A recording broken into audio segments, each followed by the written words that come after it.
Habang nagpapaliwanag si Roy ay galit na naman si Charles. Bakit ba puro palpak ang mga trabaho niyo? Sita ni Charles sa lalaki at bahagyang tumaas ang boses. Sorry po sir, mukhang hindi simpleng mayaman lang ang taong nakatagpo ng inyong dating asawa. Inis na pinatayan niya ng telepono si Roy. Pagkabulsa ng telepono ay tama lang na nasa harapan niya si Mauro. Nakapamulsang ngumiti si Mauro sa lalaking laging katunggali sa lahat ng bagay. Hindi ko man lang nabalitaan agad na divorce na pala kayo ni Stella. Back off! Angin ni Charles sa lalaki. Wow! Kahit wala na kayo ay umasta ka pa rin pagmamayari mo siya ha? Mumisi siya ng dumilim ang aura ng mukha ni Charles. Ano ang ginawa mo at pinakawalan ka niya? Ha? Mind your own business, man. Well, tapos na kayo ni Stella kaya wala ka ng karapatan na pagbawalan akong lapitan siya. Naikuyom ni Charles ang kamao at masama ang tinging ipinukol kay Mauro. Alam niyang hindi ito nagbibiro na ituloy ang panunuyo kay Stella ngayong hiwalay na sila. Noon ay igo lamang niya ang nasagi nang malaman niya na may gusto ito kay Stella.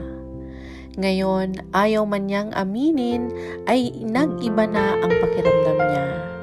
Hindi na lang ang ego niya ang nasasagi ngayon.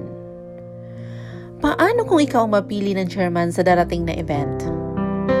Naitanong ni Charles upang makabawi sa lalaki. Sandaling natigilan si Mauro nang ngumisi si Charles dahil sa naging reaksyon niya ay nakaramdam siya ng pagkapikon. Alalahanin mong mas maraming matabang isda ang darating sa event. Kung sakaling ako man ang mapili, may contract naman. Then, good luck! Pabaliwalang tura ni Charles at tinalikuran ang kausap. Mula sa kinatayuan ay tumalim ang tingin ni Diana sa kawalan. Ngayon pa lang ay tinuturing na niyang kaaway ang hindi pa nakikilalang pinsan. Tama si Mauro na marami ang pagpipilian, pero kung sakaling ito ang mapili, hindi siya makakapayag. Girl, kahit hindi siya ang mapili, ay hindi mo pa rin maangkin si Mauro. Dahil na riyan si Stella, remember? Paalala na isang bahaging isipan ni Diana sa sarili. Inis na naikuyom ni Diana ang isang palad. Isa siya sa pamilyang Macwell kaya hindi dapat magpapatalo. Mabilis siyang humakbang papalapit kay Mauro nang makalayo na si Charles. Mabilis mabura ang pagkaasar sa mukha ni Mauro nang namataan na papalapit na sa kanya si Diana.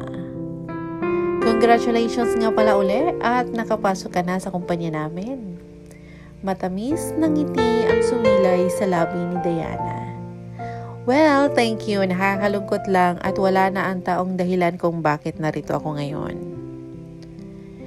Biglang lumungkot ang mukha ni Diana pero sa loob-looban niya ay naiinis ito.